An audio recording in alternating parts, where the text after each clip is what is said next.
Charles Darwin.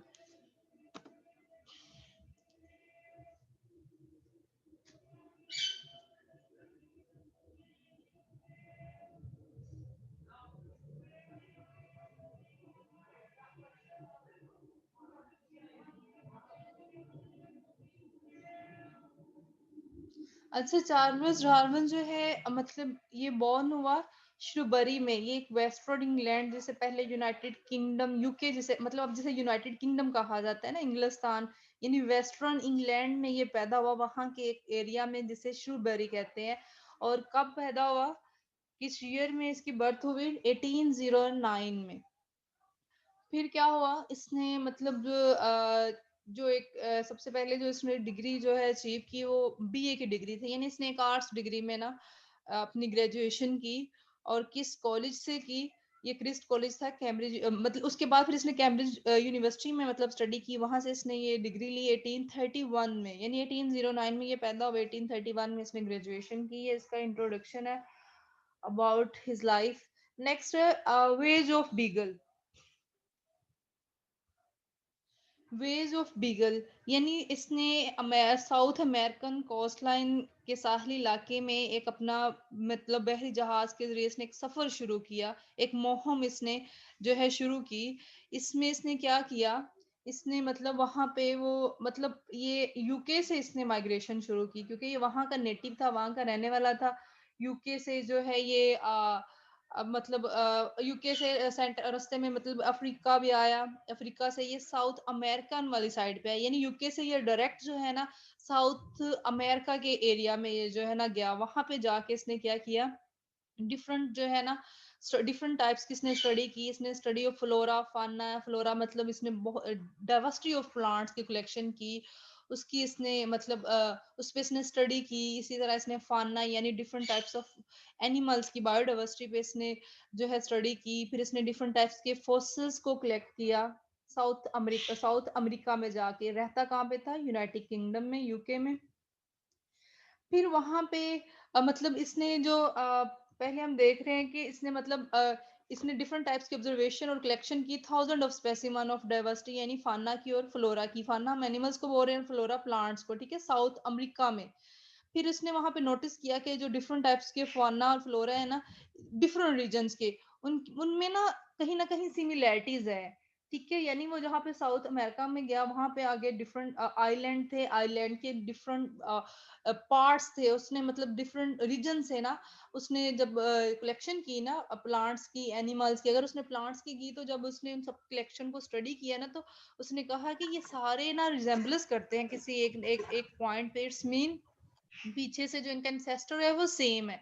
और अगर उसने फाना पे इसी तरह स्टडी की तो उसमें भी यही देखा कि जितने भी उसने बर्ड्स या एनिमल्स को एक कलेक्शन की, फिर आपस में उनका रिलेशन देखा एक टाइप की स्पीशीज में ना, तो वो कहीं ना कहीं रिजेम्बलेंस रखते थे, मैच होते थे। तो फिर इस बात पे उसने कहा कि कहीं इनका ये ना मस्ट है कि इनका इंसेस्टर जो है ना वो सेम है, बस किसी भी वजह से इनकी जो है ना डिस्ट्रीब्यूशन होगी है, ये एक दूसरे से थोड़ा लैदा हो गए हैं। तो लेकिन शुरू में ये इनका इंसेस्टर एक ही है। फिर इसने मतलब फॉसिल्स की स्टडी की, उसमें भी इसने साउथ अमेरिका से डिफरेंट टाइप्स के फॉसिल्स की कलेक्शन की। और उसने यही फाउंड किया कि fossils were clearly different from modern species के। अब मतलब चेंज आया है। अगर ह्यूमन की देख लें या फिर डिफरेंट एनिमल्स की उसने जब फॉसिल्स इकट्ठे किए, तो उसने जो मॉडर्न एरा के ऑर्गेनिजम्स इनके साथ तो उस स्पीशीज को मैच किया, तो उससे डिफरेंस नजर आया। इट्स मीन पहले और अब वाले ऑर्गेनिज्म में डिफरेंस है, एक जैसे नहीं है, तो वो चेंज आता गया अकॉर्डिंग टू एनवायरनमेंट। फिर जो है उसने वहां पे इस तरह रिजेम्बलेंस की बेस पे, प्लांट्स एनिमल फोसिल्स की रिजेम्बलेंस के बेस पे उसमें उसने अपनी प्रिडिक्शन दी। तो उसे ना मतलब उसके लिए शुरू में यह बड़ा पजलिंग था, कि बड़ा हैरान कुन था कि जियोग्राफिकल डिस्ट्रीब्यूशन की वजह से ये चेंजेस आई हैं। फिर उसने वहां से जिस साउथ अमेरिका में एक आइलैंड था, गैलापागोस आइलैंड, गैलापागोस आइलैंड था साउथ अमेरिका में ही, उसकी कोस्ट लाइन पे ये गया। वहां पे इसने मतलब डिफरेंट जियोग्राफिकल डिस्ट्रीब्यूशन की ना उसने विजिट किया। वहां पे गैलापागोस की मतलब एक जजीरा है ये टर्टल के नेम्स पे, या कहीं इसका नेम जो है ऐड हुआ है, वहां पे ना उसके भी आगे फर्दर डिस्ट्रीब्यूशन थी, जियोग्राफिकल एरिया थे गैलापागोस आइलैंड के। फिर उसने ना वहाँ उन सब एरिया से ना, उन सब एरिया से डिफरेंट टाइप्स के ना कलेक्शन की। स्पेसिफिकली उसने यहाँ पे क्या किया, फिंचीज पे उसने काम किया। फिंचीज जो परिंदे नहीं होते चिड़ियों की तरह, गैलापागोस आइलैंड में उसने तकरीबन 13 टाइप्स के फिंचेस की कलेक्शन की, चिड़ियों की कलेक्शन की। और उसने देखा क्या कि वो 13 की 13 फिंचेस की जो इसने बीक पे ज्यादा जब स्टडी की ना, तो उसने कहा 13 फिंचेस की बीक जो है डिफरेंट है, ये क्या रीजन है। हालांकि वो उस जजीरे के आसपास से ही उसने सारे इकट्ठे किए, थोड़ा थोड़ा मतलब डिस्टेंस था वहां के, मतलब साथ साथ जो है वो रीजन थे। उसने हर रीजन से फिंचेस को इकट्ठा किया। फिर जब उन्हें उसने उनकी बीक्स में सिमिलैरिटीज और डिफरेंस देखा ना, तो उसने फिर उसे समझ मतलब बात उसने फिर वही की कि कहीं बहुत पुरानी मतलब इन एंशियंट एरा में ना ये इकट्ठे ही थे, तो कई किसी डिजास्टर्स की वजह से तो जो एरिया है वो डिस्ट्रीब्यूट हो गए, एक दूसरे से एरिया दूर हो गए, और जो जहाँ पे था वो वहीं पे रह गया। तो फिर with the passage of time ना, वो अपने हैबिटेट के अकॉर्डिंग उनकी जो है ना बीक्स वो मतलब मोडिफाई होती कि किस तरह जो फिंचेस ऐसे इलाके में चले गए जहाँ पे जस्ट उनको सीड्स मिला, तो उनकी थोड़ी थिक और शार्प फिंच होगी ना उनके फूड के अकॉर्डिंग। और कुछ जिनके पास ज्यादा फ्लावर्स थे, फाना में थे, उन्होंने नेक्टर पे मतलब डिपेंड करना शुरू कर दिया, फ्लावर्स के जूस को लेना शुरू कर दिया। तो उनकी बीक थोड़ी लॉन्ग थी, ठीक है, पिंसर टाइप थी, कि वो क्योंकि उन्होंने नेक्टर इकट्ठा करना था। कुछ जिन्होंने इंसेक्ट्स खाने थे, वह कुछ वेजिटेरियन थे, कुछ जो है कैक्टस के प्लांट्स पे रह रहे थे। यानी अब वो जहाँ पे जिस हैबिटेट में रह रहे थे ना, वो जो मोड ऑफ फूड उन्होंने लेना था ना, वो उसके अकॉर्डिंग उनकी बीक जो है ना वो मॉडिफाई होती गई। शुरू में ये उसके अकॉर्डिंग है कि ये एक ही स्पीशीज थे, लेकिन according to their geographical distribution and food habitat इनमें डिफरेंस आता गया। लेकिन बात ये है कि ये अडेप्टेशन तो अकॉर्डिंग टू हैबिटेट आई, लेकिन पीछे इनका इंसेस्टर क्या है, सेम है। ये इसने गैलापागोस आइलैंड में और भी बहुत सारी स्पीशीज को इसने जो है वो स्टडी किया था। फिर डार्विन ने एक्सप्लेनेशन क्या दी, जब डार्विन मतलब फिर वापिस पे ना मतलब वो इंग्लैंड से वो साउथ अमेरिका आ गया, साउथ अमेरिका से वो वापस जो है ना ऑस्ट्रेलिया में गया। ऑस्ट्रेलिया से फिर वो रास्ते में अफ्रीका आया, वहां पे वो रुका, वहां पे उसने मतलब डिफरेंट इस तरह कलेक्शन की, स्टडी की, और वापस फिर वो अपनी नेटिव कंट्री में आ गया ना, जहाँ का वो था यूके में। मतलब अब वो उसने विजिट कब किया था, हम कह रहे हैं उसने विजिट किया था आई थिंक सो 1831 से ही वो गया, और 36 में वापस आ गया, यानी 5 ईयर उसने वर्किंग की, ठीक है।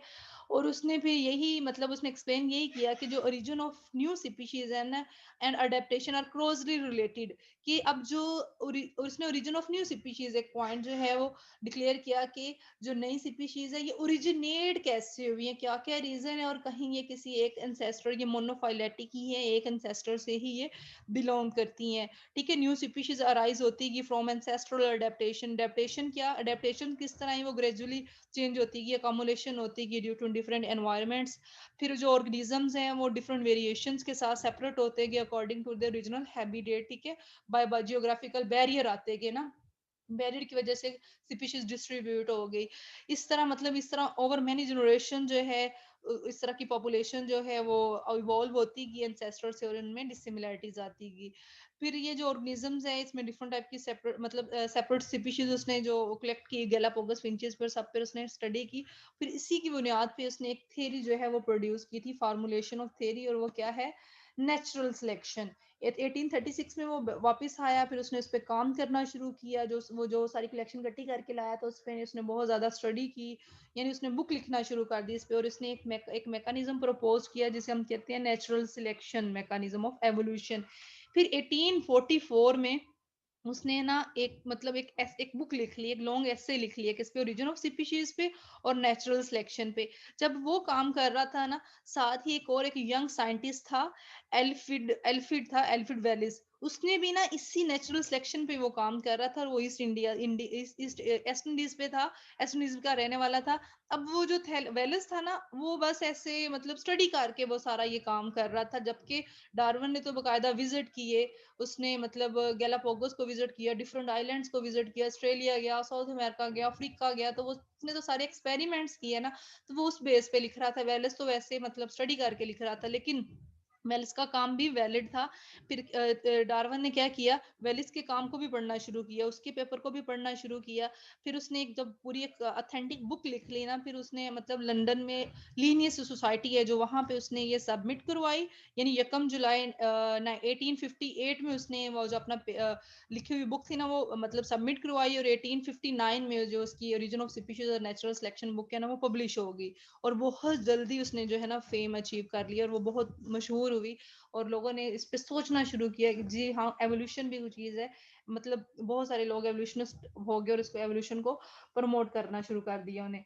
फिर इसके डार्विन के वर्क के जो दो बेसिक पॉइंट्स हैं वो है डिसेंडेंट विद मॉडिफिकेशन, और एक है नेचुरल सिलेक्शन एंड एडेप्टेशन। अब डिसेंडेंट विद मॉडिफिकेशन में क्या है कि डार्विन ने तो अब यकीन करना शुरू कर दिया कि जिंदगी का इब्तदा जो है ना यूनिटी ऑफ लाइफ पर, परसीव्ड यूनिटी इन लाइफ की, जिंदगी सारी जिंदगी की इब्तदा जो है ना वो मुश्तरक है, इनका एंसेस्ट्रल सेम है। All organisms are related through descent from some common ancestor, इन सबका कहीं कॉमन एंसेस्टर है। ठीक है, और इसने इस चीज पे बिलीव करना शुरू कर दिया कि फिर उसने इसको इस तरह एक्सप्लेन किया कि जो लाइफ है ना वो लाइक अ ट्री है। ठीक है, ट्री की लाइक ट्री के आगे मल्टीपल ब्रांचेस है, री ब्रांचेस है, और सारी जितनी भी एक ट्री की ब्रांचेस है ना उन सबका जो ट्रंक है ना वो एक ही है। ठीक है, जितनी भी उसकी ट्विग्स है सबका ट्रंक एक ही है। इट्स मीन अब जितनी भी अब डाइवर्सिटी एनिमल्स की आ चुकी है, इन सबका जो ट्रंक पीछे एंसेस्टर है वो सेम है। वो इस तरह इसको जो है ना कंपेयर कर रहे हैं ट्री के साथ। यानी एवोल्यूशनरी ट्री में आप यहाँ पे ये देख सकते हैं इस डायग्राम में, ये एक एंसेस्टर है, यहाँ से डिफरेंट लाइफ जो है वो इवॉल्व हो रही है, वेरिएशंस आ रही हैं। और ये आपकी बुक में एक वर्ड लिखा हुआ है फोक, फोक ऐसे टू एज होते हैं ना, इस तरह इनके मतलब evolutionary tree has many forks, दो शाखा जिसे बोलते हैं। और हर मतलब there is a common ancestor at each fork. अब यहाँ पे दो एक फोक बन गए ना, दो ब्रांचेस आगे आगे, लेकिन इन दोनों फोक का पीछे जो है एंसेस्टर क्या है, सेम है। ठीक है, थ्रू नेचुरल मतलब एवोल्यूशनरी ब्रांचेस जो है ना वो इनकी एक लाइन पे ही एग्जिस्ट करती हैं। नेक्स्ट जो उसका पॉइंट था वो था नेचुरल सिलेक्शन एंड अडेप्टेशन। तो डार्विन ने सुजेस्ट किया कि population of individual species adapted to their local environment through natural selection, कि नेचर ने इनको सिलेक्ट किया। अब वो किस बेस पे सिलेक्ट किया, पहला पॉइंट ये है over production and struggle of our survival. ऐसी स्पीशीज जिनका प्रोडक्टिविटी रेट बहुत ज्यादा था, ओवर प्रोडक्शन थे, वो एग्जिस्ट कर गए एज कम्पेयर जिनका प्रोडक्शन रेट कम है, वो मतलब कम में, और वो आहिस्ता आहिस्ता खत्म होते गए क्योंकि उनकी जनरेशन नहीं उतनी तेजी से बढ़ी थी। जिनकी ओवर प्रोडक्शन थी, ज्यादा प्रोडक्शन थी, वो बच के। लाइक अब देखें एक एलिफेंट है, उसका प्रोडक्शन रेट बहुत कम है, इसलिए इसकी स्पीशीज बहुत कम है। इसके रेलिवेंट जो बाकी मैमल्स हैं उनका प्रोडक्शन रेट ज्यादा है। तो लाइक अभी भी ये खाओ वगैरह है, कैटल्स हैं, तो ये भी हैं और ज्यादा तादाद में है इनका। और इसके अलावा उसने कहा कि और दूसरे ऑर्गेनिज्म जिनमें स्ट्रगल, सर्वाइवल ऑफ स्ट्रगल ज्यादा थी, उन्होंने अपने एनवायरनमेंट को compete किया, और वो अभी तक है, मतलब वो इसीलिए जो है वो एक्सटिंक्ट नहीं हुए। इसके अलावा जो है सर्वाइवल ऑफ फिटनेस उन अकॉर्डिंग टू हैबिटेट। अब जिराफ की अपने मतलब वो इसके रेलिवेंट लेमार्क ने जो कहा था कि शुरू में क्या थी, ग्रेस बहुत ज्यादा थी। तो शॉर्ट नेक वाले मतलब शॉर्ट नेक वाले भी थे, लॉन्ग नेक वाले भी जिराफ थे, और ग्रेस बहुत ज्यादा थी। तो डिजास्टर्स आए, ग्रेस खत्म होती गई। तो जो शॉर्ट नेक वाले जिराफ थे, अभी उन्हें फूड नहीं मिल रही थी, तो वो आहिस्ता आहिस्ता मतलब वो एनवायरनमेंट में फिट नहीं हुए। ठीक है, वो सरवाइव नहीं कर सके। लेकिन जो लॉन्ग नेक वाले थे, फिर उन्होंने ट्रीज पे डिपेंड करना शुरू कर दिया, वो लीव्स खाना शुरू कर दिया, वो एग्जिस्ट कर गए। तो इसीलिए अब मॉडर्न एरा में आप लॉन्ग नेक वाले ही जिराफ देखते हैं, तो ये सर्वाइवल और फिटनेस में आ जाता है। इनको नेचर ने सिलेक्ट कर ली है। ठीक है, ये इस तरह की एवोल्यूशन मतलब। फिर एवोल्यूशन ऑफ न्यू स्पीशीज पे उसने कहा कि there is an unequal ability of individual to survive and reproduce. अब ये नहीं है कि हर ऑर्गेनिज्म की एबिलिटी एक जैसी है, किसी ऑर्गेनिज्म की एबिलिटी ज्यादा है सर्वाइव करने की। सो इसीलिए वो सर्वाइव करके, जिनकी एबिलिटी है, जिनमें इतना कंपटीशन, वो compete नहीं कर पाए एनवायरनमेंट में, वो एक्सटिंक्ट हो गए। ठीक है, और जनरेशन के साथ साथ। तो ये एक एवोल्यूशन ऑफ न्यू स्पीशीज है। इसी के साथ एक और पॉइंट है नियो डार्विनिज्म, या जिसे हम मॉडर्न सिंथेसिस बोलते हैं। अब इसमें मॉडर्न ये न्यू डार्विनिज्म क्या है कि जो ओरिजिन ऑफ स्पीशीज है कन्विंस्ड किया बहुत सारे, मतलब जो डार्विन का वर्क था ना, उसमें फिर बाद में बहुत सारे पॉइंट्स और ऐड किए गए, तो इन सबको मॉडिफाई करके एक जो फिर थ्योरी एक्सप्लेन की ना, वो नियो डार्विनिज्म है। यानी एक मॉडिफाइड वर्जन है डार्विन की नेचुरल सिलेक्शन का, ठीक है। और उसमें बहुत सारे और फैक्टर ऐड किए गए। किन साइंटिस्ट ने किए, इनके नाम लिखे हुए, अक्सले है, फिशर है, इन्होंने ये नियो डार्विनिज्म जो है ना प्रपोज किया।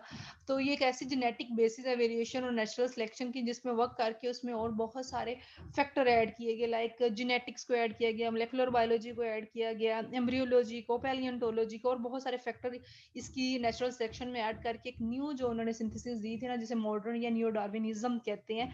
इसमें पॉपुलेशन की जेनेटिक्स को ऐड किया गया, ठीक है। और एम्फासाइज किया गया कि जेनेटिक वेरिएशन किस तरह पॉपुलेशन में हो रही है। और 1930 में ना, मतलब मेंडल ने भी बहुत सारा काम किया था। मेंडल के काम को और डार्विन के काम को क्या किया गया, उसको इक्वलेक्ट किया गया, ठीक है, एक ही माना गया मेंडलिज्म और डार्विनिज्म को, ठीक है। वो 1930 में मतलब इस पे वर्किंग शुरू हुई, और 1940 पे ये जो न्यू डार्विनिज्म है ना, ये मतलब सामने आ गया और एक थ्योरी बन गई। यानी ऐसा जेनेटिक बेसिस है वेरिएशन और नेचुरल सिलेक्शन का, जिसपे काम हुआ, और एक कम्प्रीहेंसिव थ्योरी जो है ना एवोल्यूशन की, वो फॉर्म्ड हुई, जिसे हम नियो डार्विनिज्म कहते हैं। तो इसमें वही मैं कह रही हूँ कि बहुत सारे फैक्टर्स जो है नियो डार्विनिज्म में, डिफरेंट बायो की जो डिफरेंट फील्ड है ना, उसके कॉन्सेप्ट इसमें ऐड किए गए। लाइक मैं कह रही हूँ पैलियोंटोलॉजी है, टेक्सोनमी है, इसके अलावा बायोजियोग्राफी है, पॉपुलेशन जेनेटिक्स है। तो इन सबको मिला के इसलिए हम इसको कह रहे हैं सिंथेसिस, मॉडर्न सिंथेसिस, ठीक है। तो that's all about today lecture.